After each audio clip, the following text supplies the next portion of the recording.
Ryan's New England Patriots fell just short to the Tennessee Titans in overtime in their Week 9 matchup. Now they get to travel to Chicago to take on Caleb Williams and the Bears, who fell in Arizona in their Week 9 game. My name's Tyler, here with my brother Ryan, and we're going to break down this Week 10 matchup between the Patriots and Bears. But before we get into that, Ryan and I, we cannot believe we're saying this, but we are 200 subscribers short of 5,000 for the channel. Thank you to all the new members that have joined us this season to make this possible. So our goal this week, let's see if we can get to 5,000 during these Week 10 prediction videos we have going out. So hit that subscribe button, leave a like, and a comment. Let us know if you think we'll win this game and why. Ryan, I love your Patriots. We're going to do it. The shortest Hail Mary prayer, I think, in NFL history from the 10-yard line by Drake May was caught. I think it was Ramondre Stevenson too, right? It was, yeah. Yeah. But then they fell just short to Tennessee, who kicked a field goal in overtime to win the game. Going up against a Bears team, though, and unfortunately for you, it's at home. The Bears have not lost at home or neutral site games this season. If it was on the road, Bears often seems to disappear, as we saw in Week 9 as well. But I want to throw it over to you. Drake May, it just makes it a lot more fun to watch the Patriots play. I will say, it's not the best performance overall by the team, but you can kind of see a lot of the bright spots overall. Going up against this Bears team, though, too, what are your thoughts about the Patriots' objectives going into this Bears team, into this Bears game that they have to do to win? Yeah, I mean, one of the things that was to me that was really frustrating to watch this week was I felt like this defense was like sitting back and just being so reactionary to whatever the offense has done. And I know it's hard to like play football this way, but I want to see them get downhill, scheme up some blitzes, get after the quarterback, like move him off his spot. Especially it's Mason Rudolph. You let Mason Rudolph sit in the pocket and pick you apart today. And to me, that's just unacceptable. Get in there, make him uncomfortable. He's prone to make errant throws, as they were one of the most most turnover heavy offenses in the NFL. So get after him, make him make some bad throws. When you did get after him, that's when it went your way. And so I just felt like they were way too reactionary today in that loss against the Titans. And I mean, this offense is just awful. And I understand Drake May being in there makes it much more tolerable, but these receivers can't get open. And when they do get open, they drop the ball. Like, they had 3 more drops again today, I think. And it's just poor football. They can't run the ball. They had, outside of Drake May's scrambles, they had 12 runs for 15 yards. Like, that's awful. And so I want to sit here and be like happy, like, oh, this will be a good game, but I really think like this Patriots team is the worst in the league. They have a lot that they need to do, and I'm not really sold on this coaching staff yet. I still feel like they need at least 1 or 2 more like good team wins where the Jets don't, like the Jets game. Teams that had given up less than 250 yards of offense won the turnover margin. And didn't have any special teams touchdowns were like 756-0 until that Jets game last week. Like, that game was a total anomaly, and they really should have lost. And so this week again, you come out, the run defense really wasn't that improved. It felt like it was 3 or 4 yards every single carry. The only reason that they stopped them in overtime was because of a fumbled snap. So they have a lot that they need to improve on. And I think, to me, it just starts with the mentality of playing downhill. Getting that defense going, getting this running game going. I believe they have the Bears have the 19th ranked run defense. So see if you can get Ramondre to start running downhill and start throwing some body blows on this defense. Then from there, you can build play action into it. Because right now, like, your only offensive weapon is a rookie quarterback and his going to be 5th start. So that's this Patriots team is just not good. And like, kind of going into the Bears, they've had their inconsistencies this year, but like you said, they're undefeated at home.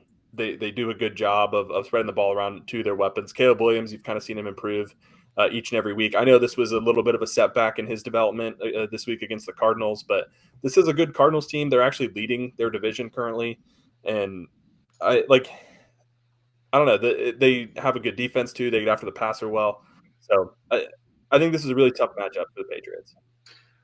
I think most matches are tough for the Patriots, but I think one of the things that you said too that was concerning overall was still this Titans team was able to run kind of all over you guys. Tony Pollard had 128 yards, 167 total, and this Bears team offensively, they are ranking 22nd in rushing yards per game, and we have seen them be able to have some effectiveness against that. Tennessee does have a decent rushing offense, if I'm not mistaken, though.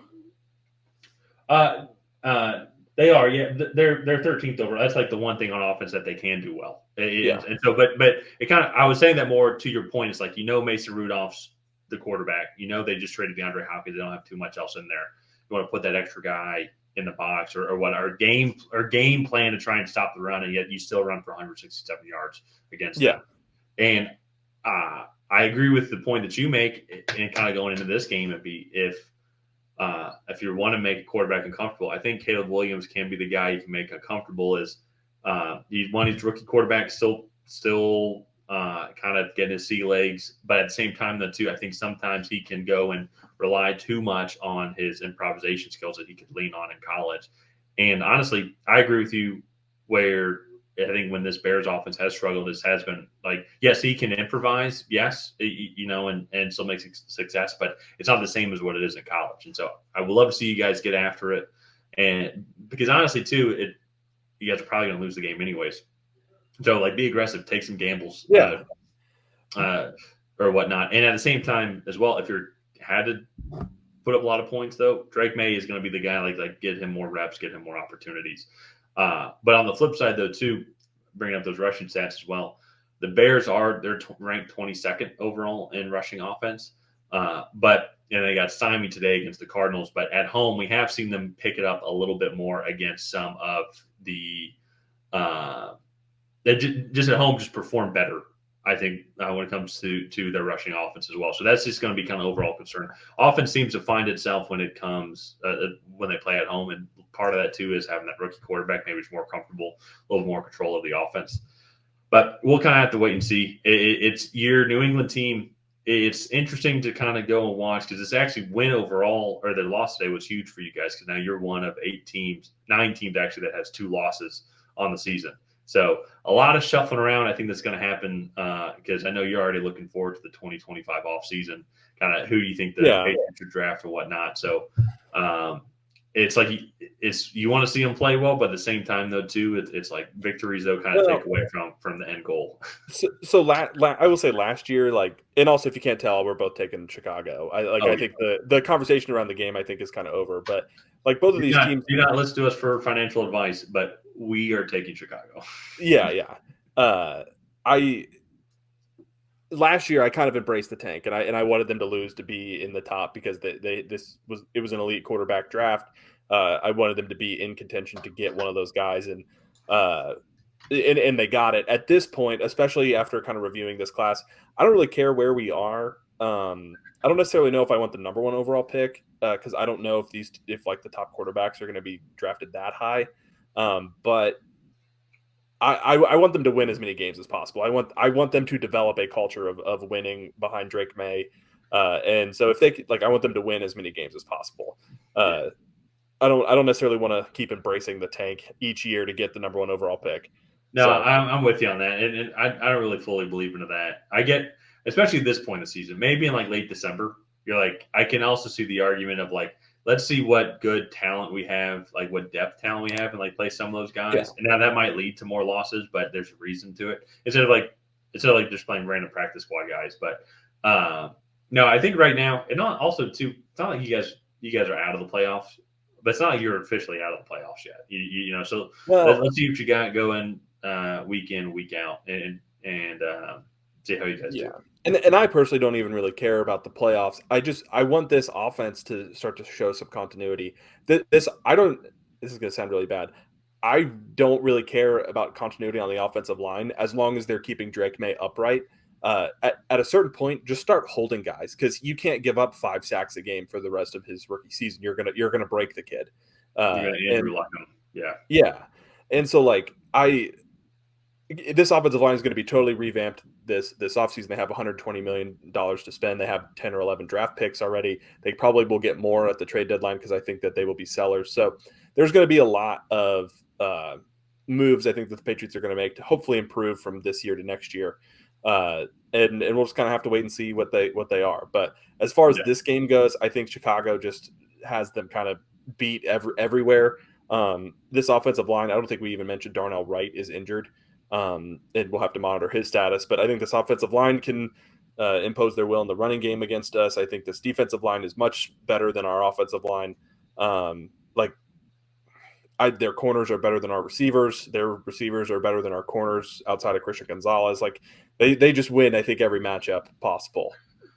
Yeah, and that's where it's like, and I'm going with Chicago also. But if there's one saving grace, though, it's I think if you guys decide to come up with a game plan to be aggressive in that defensive front, and their offensive line is banged up, hasn't really played exactly as great as we all thought that they could coming into the season.